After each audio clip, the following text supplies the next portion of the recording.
¿Qué tal, amigos de Firma la Podcast aquí en FanFest? Bueno, tenemos emisión especial el día de hoy, emisión sobre Cruz Azul, sobre toda la turbulencia que involucra a este equipo.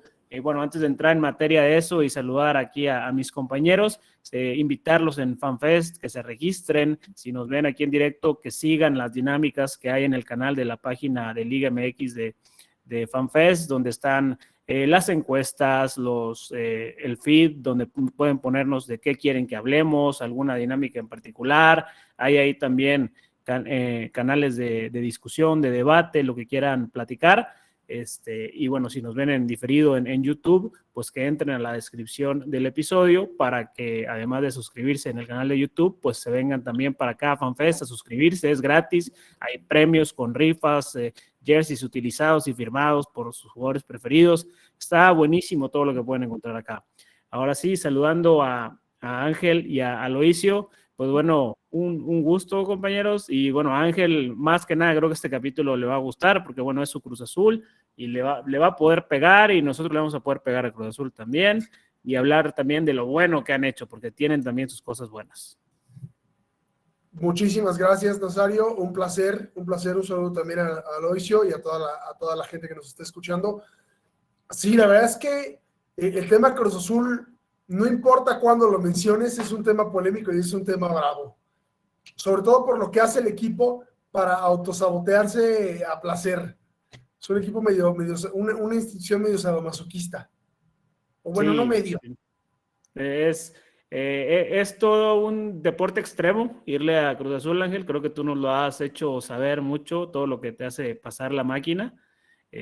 Pero bueno, vamos a darle al primer tema, que es la credibilidad de Vicente Sánchez. Vicente Sánchez, que entra pues como un interino después de toda esta tormenta causada por Martín Anselmi, que deja el equipo tirado, recién empezado el torneo, ya con fichajes hechos, él habiendo hablado con esos fichajes, un proyecto que se veía muy a largo plazo, un romance con la afición, con canciones de Julieta Venegas y demás.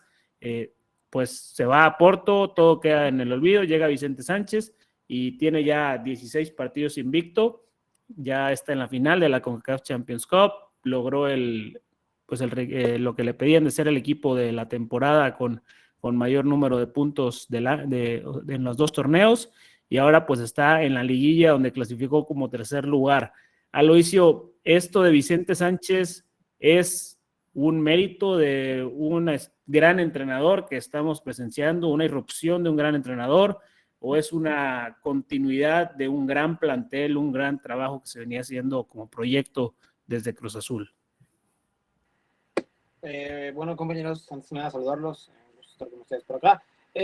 Pero, pues mira, yo personalmente considero que me parece un poco más cuestión de plantel, que el peso del plantel es muy, muy grande, que es un plantel que ya estaba con varios jugadores interesantes y al que le llegaron refuerzos por $70 millones. Una cifra bastante grande y una cifra bastante considerable aún dentro de la Liga MX, pero pues aún así no le quiero quitar mérito a Vicente Sánchez, aún así me parece que hace falta un buen gestor para mantener motivado y mantener en fila a estas grandes figuras que, pues ojo, hay versiones en redes sociales y en los medios de comunicación que se empieza a salir un poco de control estos. Sin embargo, creo que todo lo dictará y este ruido externo va a estar fuertemente ligado a los resultados que consiga Cruz Azul en esta liguilla y sobre todo en la final de la Conca Champions. Entonces, pues, no sé, yo le daría un peso tal vez 60-40 a 60 al plantel, 40 al entrenador. Y más hablando en el tema de que probablemente no todos los entrenadores podrían dirigir este Cruz Azul, pero probablemente este Cruz Azul tiene más chances de ganar solo que perder. Entonces, me parece que juegan muchos factores externos, más allá también del entrenador, de este entrenador, más factores externos a Vicente Sánchez, que juegan a favor de los resultados. Pues ya los hemos hablado en otros programas y seguramente los hablaremos un poco más adelante. Ángel, tú estabas en el barco de defender a Vicente. Se hablaba de la llegada de Guillermo Almada, porque bueno, hay buena relación con Iván Alonso. Iván Alonso fue quien lo trajo a Pachuca. Entonces, pues ya al anunciar Almada que se va de Pachuca al finalizar este semestre, se daba casi como en automático que sería Almada el nuevo entrenador de Cruz Azul. Pero bueno, viene todo esto. Vicente se brinca a Iván Alonso y entra con autorización de Velázquez, pues se dan todos estos buenos resultados. Como bien dijo Aloisio, a veces se ocupa más saber manejar todo el bullicio y el ruido que hay de fuera que la pizarra cuando hay grandes jugadores, como es el caso de Cruz Azul. Entonces, ¿tú crees que a lo mejor Vicente termina, es más uno de estos entrenadores que pues con su buen bagaje que tuvo como jugador en activo, sabe cómo aislar este tipo de presiones en una institución que es una caldera como es Cruz Azul, y en lugar de requerir tanto de un entrenador que con pizarra y cosas más bonitas como lo que hacía Anselmi, pues terminaba cayéndose a la mera hora? Sí y no. Sí es importante ser gestor, sobre todo en un plantel tan bravo como el de Cruz Azul. Sí es importante saber disciplinar y poner por ahí en su lugar futbolistas que no rinden como se esperaba que lo hicieran. Por ejemplo, Georgios Giacomakis, en una de esas en Grecia empezamos a descubrir que Georgios significa Dios de cristal, por aquello de las benditas lesiones. Pero también hay un tema futbolístico importante. También hay un tema futbolístico importante que tiene que ver con detalles que con Martín Anselmi eran un absoluto desastre. Y Martín Anselmi, el Cruz Azul de Martín Anselmi con balón era un espectáculo. Era divertidísimo de ver. Sabías que te podía meter 3, 4 goles, pero con un chasquidito de dedos, además jugando muy lindo. Pero le quitabas la pelota y había problemas. O le tirabas un pelotazo filtrado por arriba y había problemas. Y así fue como Tijuana exhibió a Cruz Azul en liguilla, así fue como lo exhibió el América, así fue como se metió en problemas, sobre todo en la parte final del torneo pasado. Incluso cuando arranca el torneo clausura 2025, el Cruz Azul de Martín Anselmi seguía manejando los mismos problemas cuando le tiraban pelotazos. Y es algo que con Vicente Sánchez dejó de pasar, o pasa menos. El Cruz Azul de Vicente, y eso sí es trabajo de Vicente, insisto, sí, es un gran gestor de grupo, sí, ha logrado mantener a raya un montón de problemas que a cualquier entrenador le hubieran explotado en las manos, de las manos, y hubieran terminado con un equipo que a lo mejor ni a play-in clasificaba y todo se terminaba. Pero a nivel futbolístico hay detalles muy importantes de este Cruz Azul. Es un Cruz Azul que sabe estar sin el balón, es un jugador que sabe en qué momento tiene que defender arriba, tiene que defender en medio, tiene que defender abajo. Y eso sí me parece un mérito importante de Vicente, y es algo que no esperábamos. Al menos yo no lo esperaba. Al menos yo no lo esperaba, porque no es que Vicente hubiera pasado por 4 o 5 banquillos importantes con entrenadores muy distintos entre sí cuando llegó a la 23 de Cruz Azul. O sea, no había pasado nada con él en ese sentido. Sí, había hecho un gran trabajo con la 23 de Cruz Azul. Gran trabajo. Pero se metió en un relajo en la liguilla de la categoría en la apertura 2024. Entonces, y él mismo decía en una entrevista, antes siquiera de que se sonara para relevar a Martín Anselmi, se lo decía Peláez, si es que en Cruz Azul hay una idea de juego y todos estamos más o menos en la misma situación y todos queremos más o menos lo mismo de la misma manera, perdón, pero Vicente empezó a traicionar esa idea y le empezó a ir bien. Cuando quiso jugar a ser Martín Anselmi, el equipo era un tiquitaca aburridísimo, era el mejor, o sea, menos mal que no cayó en el viernes botanero a cada rato, porque si no hubiera sido un gran somnífero. O sea, el partido contra Mazatlán me acuerdo perfecto, montón de toques a la pelota, pero toques absolutamente intrascendentes. En cuanto Vicente entendió que a lo mejor había momentos en los que tenía que darle la pelota al otro equipo o dejar que se la quitaran y tratar de sorprender con 1 o 2 latigazos, tratar de encontrar el espacio sin el balón, Cruz Azul empezó a funcionar mucho mejor. O sea, así fue como metió en problemas al América. O sea, empezó a encontrar los espacios que a Martín Anselmi y al propio Vicente ya no aparecían en la cancha. Entonces, eso sí me parece mérito suyo. Entre él y Joel Wiki porque no hablamos absolutamente nada del hombre que tiene el brazo más importante en la historia de Cruz Azul en no sé cuánto tiempo. No se ha mencionado nada al respecto y a mí sí me parece un poco injusto no darle ese mérito.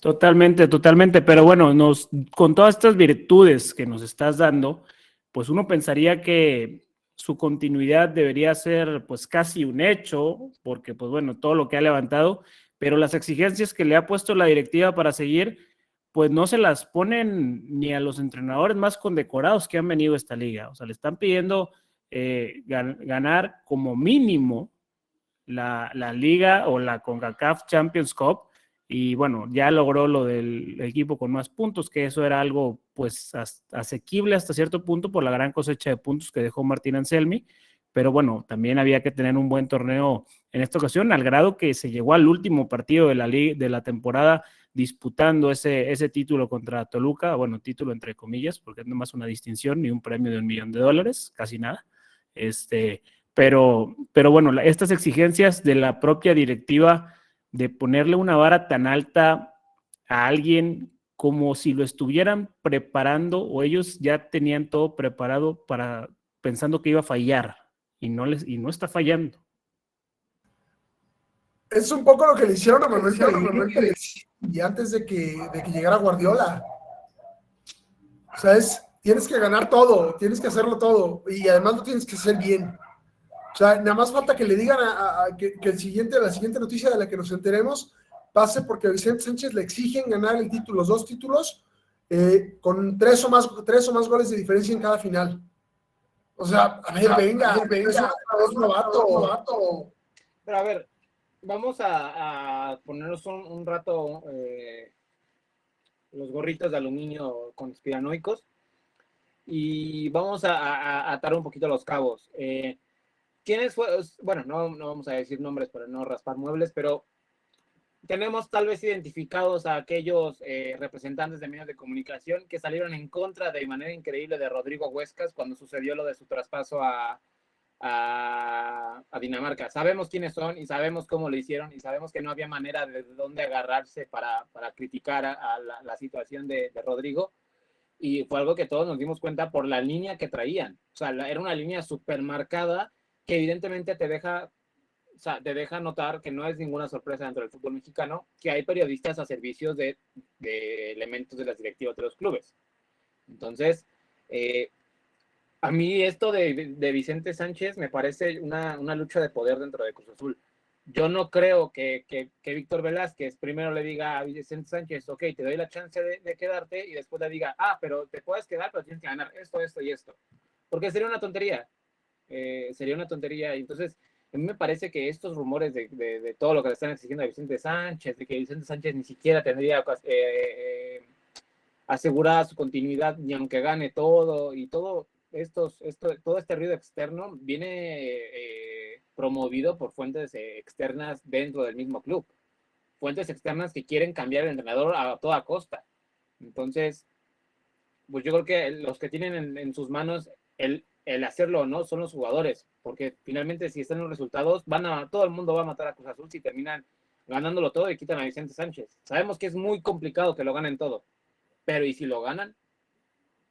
Que además es algo decepcionante, Rosario, porque cambió la directiva hace varios años y las formas siguen siendo las mismas. El fin de semana pasado escuchamos una entrevista que le dio el Mazo Rodríguez a José Gutiérrez, y el Maza cuenta cómo el jefe de la torre de Cruz Azul cuando había sido extraordinario desempeño.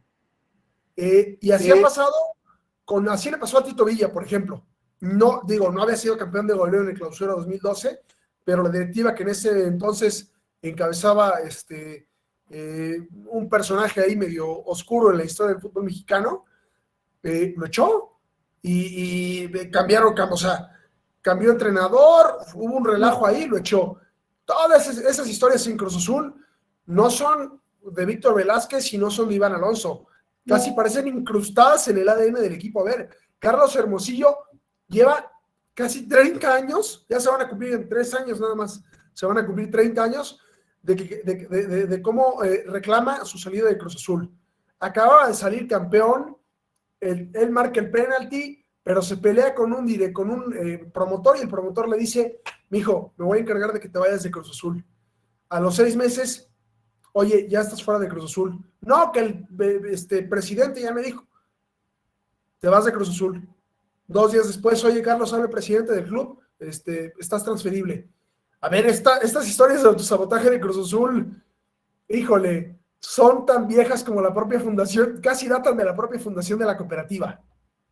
Y es vergonzoso. Sí, totalmente, totalmente. Ya hablaremos un poco más a fondo de estos manejos directivos de Cruz Azul, pero sí es, pues, extraño, por decirlo así. Como dice Aloisio, hay factores, luchas de poder ahí muy, muy relevantes, que pues bueno, Vicente es una pieza más de este ajedrez relevante dentro de la historia de Cruz Azul. Pero bueno, a ver, pues ya dentro de la materia deportiva, pues va a ser lo bueno, o sea, tiene Cruz Azul, va a aguantar el trajín del final de semestre para ganar, llevarse la CONCACAF, que bueno, es un partido local, tiene ahí toda la mesa puesta, y estos 6 partidos de liguilla que van a tener que, si llegan hasta la final, que sería lo que enfrentarían, ¿podría Cruz Azul, Ángel, tú los ves llegando van 16 ahorita, serían 1 y 6, 7, 23 partidos invicto para terminar ganando todo? Mira, eso no me atrevo a decirlo porque te voy a dar un número. El Cruz Azul de Reynoso también se aventó una rachita histórica de partidos sin perder y el primer partido que juegan en liguilla, que es contra el Toluca y en el Nemesio 10, ahí es donde se les termina el invicto. Aún así terminan reponiéndose. En la vuelta, un taconazo maravilloso de Misael Domínguez, que le vamos a agradecer toda la vida, destraba esa serie de cuartos de final y Cruz Azul se repone y termina como campeón. Entonces, el invicto a mí personalmente, digo, está buenísimo, no me puedo quejar, ningún aficionado se puede quejar de que su equipo no pierda, pero creo que en este caso va a ser mucho más importante que ante la primera derrota que llegue, porque va a llegar, ojalá no llegue a la liguilla, pero va a llegar. No, pero es que si no llega en liguilla es en la final de la Conca, ya no hay vuelta de otra. Sí, o sea, no, pero me refiero a que en algún punto va a llegar, esa derrota, que Vicente sepa mantener el estado de ánimo de la plantilla. Ahí es donde se va a ver al verdadero Vicente. Ya se ha visto en muchos momentos donde incluso va perdiendo partidos o cerca del final y la banca lo rescata, sabe cómo gestionar a su banca para que le rescate resultados. Ahí es donde va a estar el asunto y eso me parece no le quita mérito si no lo logra. Tienes en la banca un Lucas Romero, tienes en la banca un Mateus Bogus, tienes en la banca un Andrés Montaño, tienes en la banca a un chavo muy destacado que se me fue el nombre ahorita. A Mauri Morales. No sé cómo se fue el nombre. A Mauri Morales. Tienes ahí 4 o 5 revulsivos que son top. O sea, digamos que tampoco es como que volvemos a lo mismo. Viene favorecido o es consecuencia de un trabajo, no sé si sea bueno o malo, vamos a verlo después, durante el pasado mercado de fichajes. Sí, por supuesto. Sí tiene con qué salir, con qué ganar el doblete, pero insisto, lo importante va a ser cómo va a responder en momentos bravos de liguilla. Y el primer momento bravo es ahorita contra León, porque no tienes a tus 2 defensas centrales titulares, a 2 de tus 3 defensas centrales titulares. Vamos a ver cómo responde el equipo, sobre todo en lo anímico. En lo futbolístico, a mí Vicente cada vez me genera menos dudas, porque insisto, ha demostrado ser un entrenador versátil, un entrenador que sabe manejar momentos de partido. ¿Sabes qué? Mejor échate tantito para atrás. ¿Sabes qué? Ahora sí vamos con todo el ataque. No me preocupa tanto en ese sentido. En lo anímico sí, ahí es donde aparecen los equipos y los entrenadores de verdad. El Cruz Azul de Reynoso fue maravilloso durante las fechas del torneo regular del Guardianes 2021 que estuvo invicto. Pero en liguilla contra el Toluca yo creo que fue donde se vio la mejor versión de Juan Reynoso como entrenador de Cruz Azul, incluyendo el resto del tiempo que estuvo ahí. Porque el equipo no se le volvió loco y él además hizo los cambios que tenía que hacer para que le funcionara la remontada y lo logró. O sea, yo creo que ahí es donde se va a ver al verdadero Vicente. Totalmente. Pero bueno, como lo mencionaba Aloisio, a ver, Cruz Azul hizo un gasto histórico no, pues en global del proyecto, con estos más de 70 millones de dólares invertidos en las últimas ventanas de fichajes, pero en invierno fueron 30. O sea, de esos 70, 30 se gastaron en invierno. Y bueno, no creo que haya todavía un impacto tan importante como la cantidad por la que se pagaron por el Chiquete Orozco, por Bogus, por el propio Luka, el mismo Marc Campos. Entonces son muchos jugadores que debieron haber marcado un impacto casi inmediato o que se esperaba que fueran a dar ese salto de calidad en este proyecto de Cruz Azul, pero como lo mencionó Aloisio, muchos de ellos están siendo más actores de reparto o elementos de profundidad de plantel, y los que están sacando las tapas o la garantía de estos resultados es Ángel Sepúlveda, es Rodolfo Rotondi, es Rivero, los que ya estaban ahí. Aloisio, aquí pues ya se está hablando tal vez entonces de una, no quiero decir mala labor porque los resultados los tienen bien posicionados, pero pues de tal vez sobrepagar por elementos de un perfil que eran más como secundarios. Es que, bueno, yo considero que la situación aquí es que no va a ser suficiente hasta que no levanten una copa. O sea, un gasto de esa magnitud, puedes ganar 35,000 partidos, pero si no ganas el campeonato, pues va a estar ahí manchada tu gestión. O sea, volvemos a lo mismo con Ricardo Peláez. ¿Cuánto se gastó en Chivas? ¿Cuánto de esas famosas chivalácticas no funcionaron? Y hoy en día está marcado, Ricardo Peláez está manchadísimo, tachadísimo por la afición de Chivas, por lo que hizo, por el gasto que realizó y que terminó por no funcionar su proyecto. Pero vamos, o sea, si el Cruz Azul el día de mañana es campeón de la liga y después es campeón de la Conca Champions, ¿quién va a reclamar algo del dinero que se gastaron? O sea, yo creo que no va a haber muchos cuestionamientos sobre quién, cómo y cuándo ficharon. Por el contrario, si no son campeones, aunque llegan a la final, se va a cuestionar que si el monto gastado por esos jugadores fue el correcto, porque digamos, lo eliminan ahora en cuartos de final, pues vas a quedarte en la misma fase que se quedó el Necaxa, que evidentemente no hizo el mismo gasto que tú. Si vuelvo a lo mismo, yo me parece que va a ser determinado por los resultados que tengan. Fíjate que a mí la impresión que me da, tengo que diferir ahí contigo, Aloisio, aunque Cruz Azul saliera campeón, salvo que los refuerzos de este Clausura 25 tuvieran un impacto significativo en esta conquista, fueran incluso diferenciales, a mí honestamente no me parece que estén demostrando, y que tampoco es gran responsabilidad de ellos porque no son ellos los que deciden los costos, lo que se pagó por ellos. Y a final de cuentas, en este torneo regular, en todo, incluso en la CONCACAF Champions Cup, no han sido diferenciales. Quizá el que menos mal lo ha hecho, porque mejor lo ha hecho, ha sido Orozco. El resto, híjole, Romero, Omar, que se la ha pasado, han sido diferenciales para entonces, pero ¿no te parece que su misma presencia ha sido diferencial para darle profundidad al plantel y darle descanso a Rivero, darle descanso y rotación a Rotondi, darle descanso al mismo Sepúlveda? Vamos, o sea, el Cruz Azul está peleando 2 torneos al máximo nivel, y ya lo vimos en América. Se les lesionó Brian Rodríguez y se lesionó Henry Martín, y el equipo se cayó en picada. Sí, pero Aloisio, ¿cuál sería la diferencia? Al menos, porque tú mencionaste a Andrés Montaño, mencionaste a Mauri Morales, son jugadores que ya estaban, que nada más están viendo menos minutos de juego. Y bueno, en el caso de Sepúlveda, pues sus suplentes o su competencia, o como que le queramos llamar, pues son el Toro Fernández y Giacomakis, que ya estaban ahí también. No llegó un 9 nominal al club. Y pues Sepúlveda sigue ahí porque el Toro Fernández se volvió a lastimar la rodilla, y Giacomakis, como dijo Ángel, es de cristal.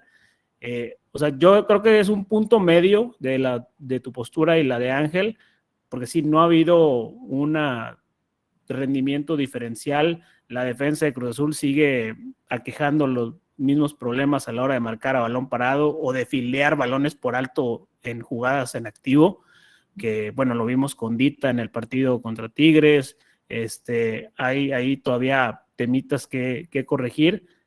Y de Luca Romero y Bogus en particular, creo que ellos dos, creo que sí se esperaba que le aportaran algo distinto, no solo a Cruz Azul, sino al propio nivel de la liga. Pero vienen llegando de un fútbol muy diferente, ¿no? Creo que Perdón. Pero digo, me parece que Bogus y Luca Romero vienen de un fútbol muy, muy diferente, uno de la MLS y el otro viene de pues estar con consistencias en España, me parece, si no estoy en un error. Entonces, bueno, yo aquí lo que veo, o sea, a mí la verdad es que me parece un gasto excesivo, o sea, me parece un gasto totalmente excesivo el tener 3 delanteros de, vamos a poner un promedio, 6 millones de dólares. ¿Dónde están los jóvenes de Cruz Azul? Y no es que Cruz Azul tenga malas fuerzas básicas. Ángel, tú me puedes decir el nombre de un delantero que la está rompiendo en Cruz Azul en fuerzas básicas. Por supuesto, y además estaba Mateo Levy, antes del chico, me parece el apellido Guerra, que mencionábamos hace algunas semanas, muy bien. No es que tuviera malas fuerzas, no tiene malas fuerzas que Martín Anselmi se la y la final contra América de hace un año. O sea, y efectivo, tampoco es que tuviera una profundidad de plantel tan importante como la tiene ahora Vicente Sánchez o como la tuvo el propio Martín el torneo pasado, pero a final de cuentas decide reforzar posiciones clave, y el Toro Fernández hasta antes de la lesión era el revulsivo del equipo junto con Amauri. Era entrar el Toro y entrar a Amauri, y Cruz Azul rescató, me parece que fueron creo que 9 o 10 puntos importantes con gol o con asistencia de alguno de los dos. Incluso contra Necaxa me parece que fue uno el que asistió al otro, una cosa así. La verdad es que no lo estaban haciendo mal, pero insisto, regresando al tema de los refuerzos, yo creo que a quien termina perjudicando realmente los fichajes tanto de Luca como de Mateus es Alexis Gutiérrez. Alexis hace 6 meses era seleccionado nacional, y no fue seleccionado nacional, con todo el respeto que me merece Sepúlveda, de relleno como Sepúlveda, que jugó 13 minutos contra Honduras en el 2-0 allá en San Pedro Sula, sino que fue un futbolista importantísimo en la remontada en el Nemesio 10. Entonces, ¿y hoy qué pasa con Alexis Gutiérrez? Salvo el partido contra Toluca de la jornada 17, donde sí se volvió a ver un poquito de lo que ya había dejado ver, de lo que había lucido en toda la era Anselmi, fue un futbolista con el que no pasó nada en el torneo. Y no pasó nada porque perdió toda la confianza que ya había ganado y que le había tomado. Llegó a Cruz Azul en el 2018. Le había tomado casi 5 años ganar esa confianza. Entonces, ahí sí, la elección de los refuerzos no ha sido la ideal. Ojalá, lo digo como aficionado, que nos tapen la boquita, que nos hagan lavarnos la boquita, como dice la Volpe, antes de hablar de ellos, con una liguilla importante. Yo no creo que vaya a pasar. Y ojo, hay algo que no estábamos mencionando respecto a Luca Romero. ¿Saben que está teniendo el mejor torneo, el mejor semestre de toda su carrera? Es que el único que ha jugado. Casi. Sí, básicamente es el único que ha jugado, pero nunca ha metido más de 2 goles en una sola temporada completa desde que es profesional. Es increíble. ¿Cuántos años tiene? No es que lo haya hecho maravilloso.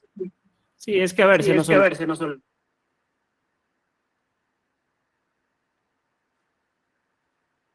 Creo que te trabaste, Nazario, un poquito. Yo decía, Ángel, que me parece que Luca tiene 21 años, si no estoy mal, 21 años. 20 años. Entonces, vamos, si fuera un supercrack no estaría en Cruz Azul. Si fuera un supercrack no habría llegado a Cruz Azul, estaría jugando en cualquiera de las ligas por las que pasó en Europa. Sin embargo, le alcanza su talento para tener un potencial de ser un jugador diferencial dentro del fútbol mexicano, y pues me parece que está respondiendo a eso, ser un jugador que con su calidad está haciendo de cierta forma, pues marcando una diferencia en cuanto a los resultados. Ahora quedará por ver si puede sostener este nivel y establecerse como un jugador de jerarquía a sus 20 años, ¿no? Más también tiene mucho que ver con todas las variaciones que siente el sistema de la Cruz. A veces es con 2 puntas, a veces es con 2 medias puntas. O sea, le varía, y eso evidentemente le resta continuidad como Mateus. Y eso merma confianza, que vaya ritmo. Pero aún así, cuando los dos al tiempo, parecía que se estorbaban en muchos sentidos en el partido. Sí, es justamente no jugó de extremo derecho, ¿no? Porque está ahí ha preferido meter a Mauri Morales porque Luka no ha rendido como extremo derecho. Sí, no, porque además a Mauri te permite abrir y cerrar la cancha todo el tiempo. A Mauri tiene esto a nivel horizontal, y Luka todo el tiempo está buscando hacer la misma jugada del recorte hacia adentro y chutar como si fuera tan sencillo. Pregúntale a Lamine Yamal, o sea, es la única jugada que trae. Y Luka empezó a rendir mejor cuando lo puso del lado izquierdo. O sea, cuando empezó a probarlo, cuando empezó a pedirle otras cosas. A final de cuentas, o sea, yo creo que ahí sí puede ser como un pendientito de Vicente en ese sentido, pero tampoco es que hayan rendido tanto los refuerzos, y tampoco es que se hayan reforzado zonas y roles que Cruz Azul pedía que se reforzaran. Y lo vamos a ver hoy en la noche. Explicarme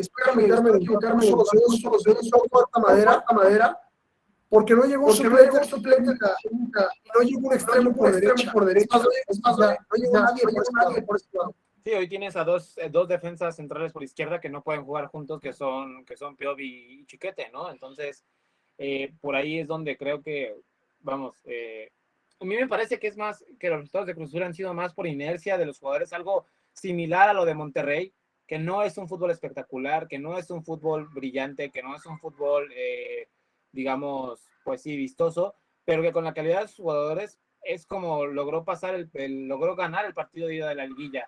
Y evidentemente con otra dimensión, tal vez más convencidos del entrenador que es Vicente Sánchez, es tal vez como Cruz Azul, con jugadores que llegaron de esta calidad, sean necesarios o no, hayan marcado una diferencia, digamos, significativa dentro de la liga en sus pocos minutos que han recibido, pues es porque al final la calidad es lo que te da contundencia, te da seguridad, te da, digamos, si Bogus juega a su 30%, ya te da ciertas cosas. Entonces, pues bueno, como tú dices, quedará por ver en la liguilla cómo es que se desempeñan esos jugadores, si alguno logra dar el resultado, pero pues parece ser que los problemas siguen.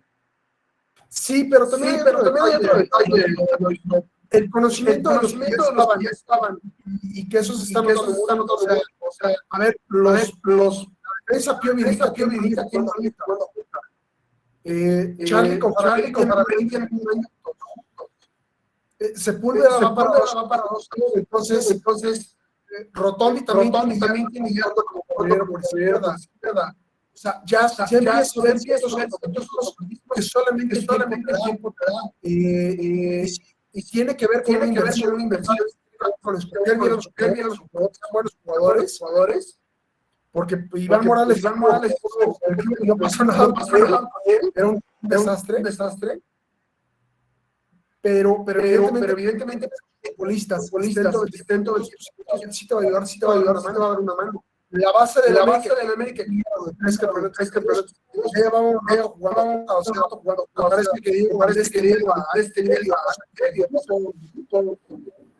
o sea, Henry Martínez y Díaz, Israel, o sea, sí, no, son jugadores que vienen de gestiones de Santiago Solari, del mismo, el del Tan Ortiz, hasta del propio Miguel Herrera en su último periodo. Entonces, yo te lo prometo, estaba pensando en lo mismo. El América, hoy tricampeón, no es un equipo que se armó en una ventana de transferencias, es un equipo que se armó durante tal vez 3-4 años. Y que en esos tal vez 3 años les tocó eliminaciones dolorosísimas en semifinales, en cuartos, en semifinales, creo que 3 veces consecutivas. Todos parecíamos que no sabíamos qué era lo que pasaba esta América, y tuvo que llegar un entrenador. Y es normal. Así se construyen los proyectos. A ver, Matías Almeida llega a Guadalajara en 2015 y no es hasta finales de 2017 que tiene sus mejores resultados, ya después de un trabajo largo, una serie de fichajes más importantes. Entonces, bueno, es la transición normal que hacen, pues, la construcción de los proyectos. Recuerdo la frase del propio Mourinho, que él siempre recalca en sus clubes que el primer año no esperen mucho, que el segundo va el ascenso y el tercero es cuando se consolida todo. Y allá son temporadas, es año completo. Estaríamos hablando de 6 torneos cortos, aplicando la lógica de José Mourinho. Entonces, pues sí, es importante también tener esa sensibilidad a la hora de juzgar los proyectos. Pero bueno, el tema ya hablamos mucho del tema de fichajes. Ahora el tema de Cruz Azul, Ángel, aquí, pues como tú lo has dicho, la directiva es el peor enemigo a lo largo de la historia de esta institución, que es uno de los equipos más importantes de México y de la Liga MX. ¿Qué puede hacer esta directiva para no seguir cometiendo los errores del pasado? Olvidarse de los egos. Lo mismo que tendría que haber hecho la directiva pasada o las directivas anteriores, olvidarse de los egos, dejar de jugar a que el club es mío. Es absolutamente contradictorio porque es el único equipo en este país, y no sé en cuántos otros países sucede lo mismo, que es manejado por una cooperativa. No es de que sea el club del presidente o del dueño del grupo no sé qué, que fabrica jugos o que fabrica pan, y que es la empresa familiar de toda la vida y que se maneja de esa manera y ya está. Acá se supone que es una cooperativa. Entonces, hay un interés todavía mucho más grande que simplemente un club deportivo manejado por una empresa como Televisa, como Cemex, como FEMSA, como Grupo Salinas, como Caliente, como Orlegi, la que ustedes quieran. Y todo el tiempo hay una lucha de egos, y es algo que es casi genético en el equipo. La única vez que llegó además un tipo fuerte en ese sentido, como a romper con toda la lucha de egos y decir, pues aquí mando yo hasta el día que me muera y háganle como quieran.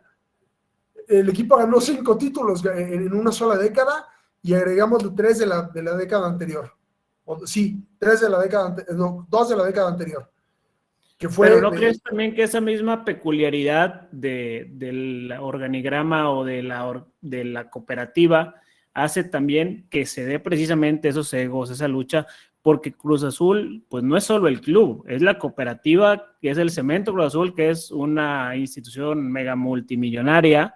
Entonces, el tener ese estatus de poder ahí, pues es un poder que va más allá del club.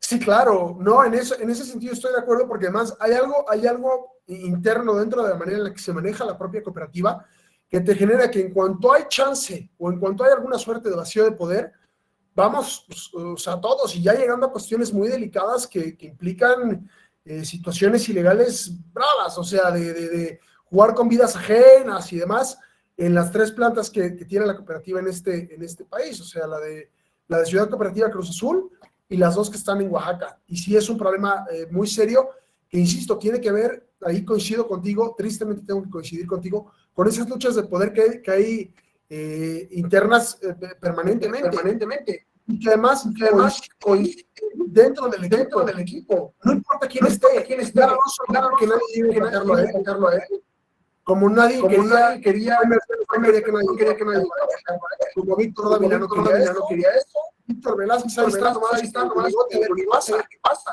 Pelearon sus propias batallas en la cooperativa para que no lo vayan a tumbar. A ver, Ángel, pero pregunta brava.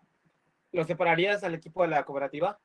No. Cuando pasó eso, fue un escándalo. Cuando pasó eso fue un escándalo, y es una de las razones por las que hay un expresidente de Cruz Azul tras las rejas, tiene que ver con eso. Con que el tipo sintió que de él. Pero me estoy sintiendo que estás cayendo en una contradicción. Me estás diciendo que la cooperativa, que parte de los problemas de Cruz Azul y su identidad recaen en la manera en la que se gestiona esta cooperativa, y entonces al momento de de separar al club de la cooperativa, a lo mejor hacerlo de una forma, digamos, correcta, o con personas de moral normal o de moral cotidiana, y hacerlo de las cosas como se debe. O sea, digamos, me parece que América separada de Televisa podría ser autosuficiente. Me parece que Cruz Azul también podría hacerlo. Mira, por ejemplo, un ejemplo de Tigres, que era parte de Cemex orgánicamente al inicio, cuando llega el ingeniero Alejandro González a ser presidente durante mucho tiempo, sale esta separación que convierten a Tigres crean Sinergia Deportiva, que es la empresa que maneja Tigres, como quien dice, y le dijeron hasta que se haga sustentable económicamente Sinergia Deportiva, se va a empezar a invertir en los refuerzos. Y es cuando viene ya después esta era de fichajes potentes de Tigres. Entonces, Tigres ya de cierta forma no es enteramente Cemex, tiene un respaldo de una estructura organizacional que tiene que entregar resultados de autosuficiencia económica. Que así tendría que ser en Cruz Azul también. En ese sentido, tendría que haber una autosuficiencia por parte del club, pero el club manejado desde la cooperativa a mí no me parece que esté mal, porque insisto, cuando se manejó de otra manera, fue un absoluto desastre, porque hubo una persona que se creía dueño no nada más de la cooperativa, sino del club.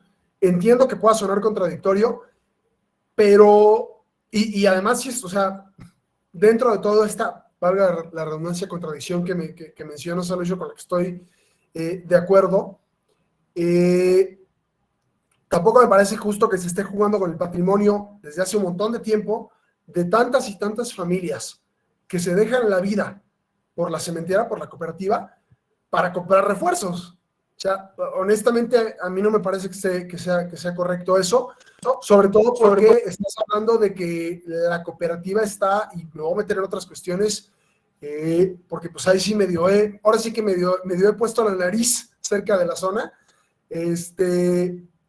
en dos de los estados más pobres de este país. Entonces, estar jugando con el trabajo de todos estos cementeros, a los que además no se les permite acceder tan fácilmente a la cooperativa para que también sean socios, y estar agarrando el fruto de su chamba, que no es poco, porque el cemento es una de las industrias más importantes de este país, es uno de los productos más importantes de una industria fundamental en este país que no paró ni en pandemia.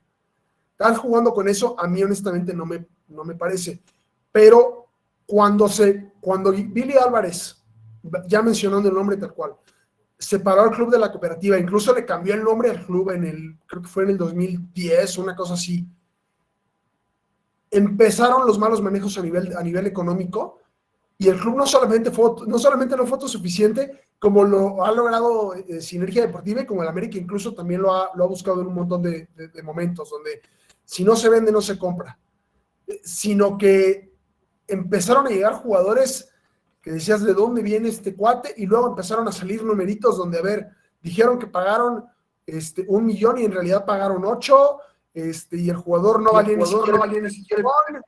Y entonces había también en otros clubes de México. O sea, lo que voy es que no creo que sea un tema exclusivo de Cruz Azul o exclusivo de cómo gestionan este club. A lo que voy yo es que estoy totalmente de acuerdo contigo. Digamos, son modelos de negocio que ya entraríamos en otros temas. Son modelos de negocio diferentes. En México, la mayoría de los grandes clubes de México se rigen bajo grandes empresas.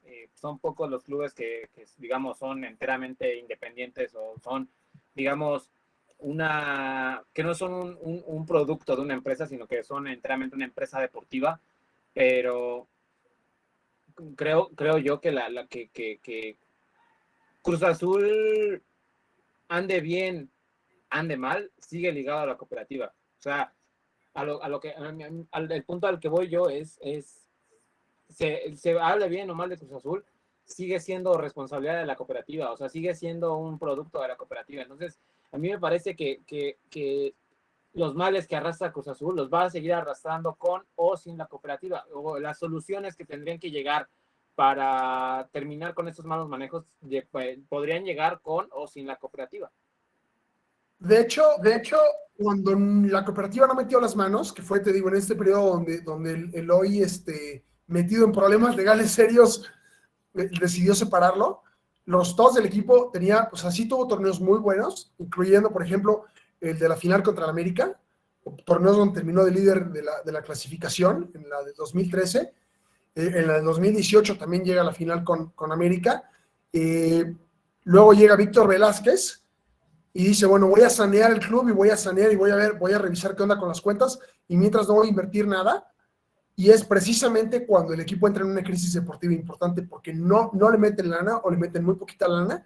Fue cuando empezaron a salir jugadores importantísimos como Orbelín, como El Piojo, como Cabecita, o sea, salieron un montón, el mismo Luis Romo, casi toda la base de la novena, se fue a otros lados, y los jugadores que llegaron, pues como no costaban lo mismo, porque por Orbelín, por Romo, por Cabecita, por Alvarado no se habían pagado 3 pesitos, se habían pagado muchos milloncitos, pues el equipo se metió en un problema deportivo importante, o sea, y fue eso, fue, a ver, vamos a ver qué onda con la cooperativa, porque acababa de iniciar la administración de Víctor Velázquez, vamos a limpiar este asunto, vamos a tratar de limpiar el cochinero que dejaron, y después vemos qué onda con el equipo, y como dices, o sea, con o sin la cooperativa, Cruz Azul se metió en problemas muy serios.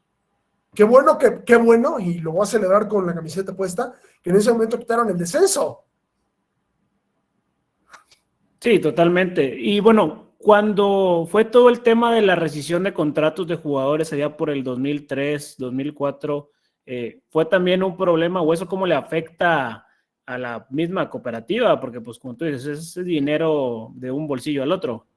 O sea, si Cruz Azul quiebra, ¿qué? ¿Quiebra el fondo de pensiones de los cooperativistas o...? Es que no fue un tema de dinero específicamente. Cuando fue lo de la rescisión de contratos, fue uno de los problemas que terminó arrastrando Cruz Azul, incluso hasta Era Peláez, por un personaje que también hoy está metido atrás de varios barrotitos, que se llama Víctor Garcés, ¿no? Que se llama Víctor Garcés, que es cuñado de Billy y de Alfredo Álvarez, que también se metió en broncas legales. Entonces, Billy era el de la presidencia, Alfredo era vicepresidente y Víctor Garcés tenía también un puesto importante en la directiva del club. Víctor Garcés, hasta donde yo tengo entendido, no estaba metido directamente en la cooperativa. Los dos Álvarez sí, los dos herederos, sí estaban metidos en la cooperativa directamente. Además había problemas de emocional gravísimo entre los dos, porque Alfredo era el mayor, pero al que designan como presidente del club después, como 15 años después de que se muere Guillermo Álvarez Sir, que fue el que hizo grande a Cruz Azul, o sea, se pelearon ahí porque a ti te dejaron la presidencia, ¿por qué no a mí? Bueno, vamos a meter al supercuñado, y el supercuñado es el que toma la decisión en medio de una crisis deportiva casi sin precedentes en la historia del equipo de rescindir contratos.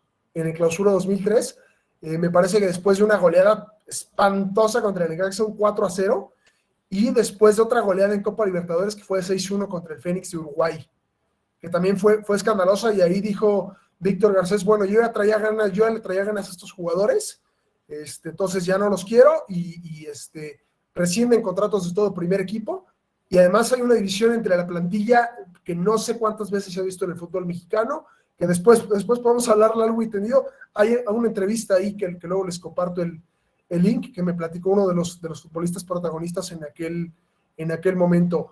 Que además Víctor Garcés, y por eso lo mencionaba hace un momentito, trató de hacer algo parecido a la hora de renegociar contratos en la era Peláez. ¿Se acuerdan de Peláez renunciando en pleno fútbol picante? Yo creo que una de las 1000 noches más amargas en la historia de Cruz Azul, porque Víctor Garcés le dice, ¿sabes qué? Yo voy a correr a Caixinha porque a mí me acaban de poner como otra vez directivo alto en Cruz Azul. Y Ricardo Peláez le dice, ¿en serio te acaban de dar poder en Cruz Azul? Y Víctor Garcés le dice, sí, y ya no quiero Caixinha, yo lo voy a correr, o yo lo corrí, o algo así. Y le contesta Peláez, pues si tú llegas, yo me voy. Y entonces Víctor Garcés intenta renegociar contratos de los jugadores como lo había hecho varios años atrás, 15 años atrás. Y los trata de renegociar diciendo, bueno, si ganas tu sueldo base, hagan de cuenta que es como el mínimo. Si ganas 3 partidos, te doy otra partecita. Si ganas otros 3, te doy otra partecita. Ya no hay primas, te voy completando el sueldo según tus resultados deportivos. Obviamente a ningún jugador le gustó eso. O sea, fue una cosa que termina además con su salida, afortunadamente, porque yo creo que es el directivo, junto con Jaimito Ordiales, que más daño le ha hecho al club. Y miren que hay de dónde escoger. Sí, no, hay mucho, definitivamente. Creo que para un especial de Cruz Azul podemos hacer varios, hasta por décadas, ahí tirando cada uno de ellos, sobre todo ahí con todo el conocimiento que tiene Ángel de este bagaje. Pero bueno, creo que por esta ocasión le podemos ir dando un primer corte para que, pues bueno, ya la gente tampoco se nos vaya tan de largo, ya podremos ir dando más especiales, pero bueno, díganos también en los comentarios si les gustan estos especiales. Ya hicimos uno del América, uno del Guadalajara, de Cruz Azul. Vamos a estar sacando emisiones especiales sobre pues estos clubes, los principales clubes de la Liga MX. Y bueno, Ángel, muchas gracias, Aloisio también. Y bueno, a seguir con el contenido de Fírmala, recordando como al inicio que se suscriban y que se vengan acá a FanFest, que vienen cosas muy buenas. Muchas gracias, muchachos. Otro gran show, otro gran programa. Que la gente nos siga escuchando. Muchísimas gracias. Fírmala. Chao.